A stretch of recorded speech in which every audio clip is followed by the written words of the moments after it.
विविध मागण्यासाठी शेतकऱ्यांनी टायर जाळत कनेरगाव जिंतूर रस्ता अडवला। हिंगोली जिल्ह्यात मागील वर्षी शेतकऱ्यांचे अतिवृष्टीच्या पावसाने मोठ्या प्रमाणावर सोयाबीन व इतर पिकांचे नुकसान झाले। यानंतर राज्य सरकारने मोठे पॅकेज जाहीर करून शेतकऱ्यांना दिलासा देण्याचा प्रयत्न केला। मात्र राज्य सरकारने घोषित केलेला विमा अद्यापही शेतकऱ्यांना मिळाला नसल्याने शेतकरी रस्त्यावर उतरले होते। यासह हिंगोली जिल्ह्यामध्ये अनेक ठिकाणी अवैध गौण खनिज उत्खनन झाल्यानंतर सुद्धा जिल्हाधिकारी यांनी गौण खनिज नियमानुसार भरणा केला नसल्याची तक्रार शेतकऱ्यांनी केली।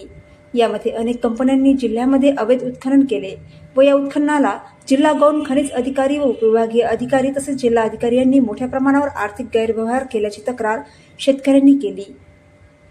सेनगाव तालुक्यामध्ये आज जवळपास 6 महिन्यापासून कुठलाही रोजगार हमीची कामे चालू नसल्याने शेतकरी यांनी विहीर, गायगोठे व इतर रोजगार हमीची कामे कधी करायचे असा प्रश्न शेतकऱ्यांनी विचारला।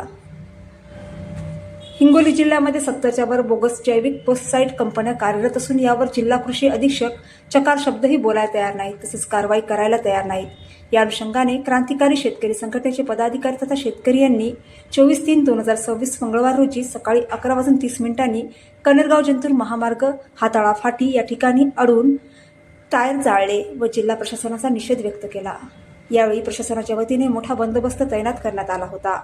यामध्ये गजानन कावरखे, मराठवाडा अध्यक्ष क्रांतिकारी शेतकरी संघटना, नामदेव पतंगे, सतीश इडोळे, प्रवीण मते, राहुल कावरखे, बबन कावरखे, अशोक कावरखे, दीपक सावके, शांतीराम सावके यासह मोठ्या संख्येने शेतकरी आणि सर्व विभागाचे अधिकारी कर्मचारी उपस्थित होते।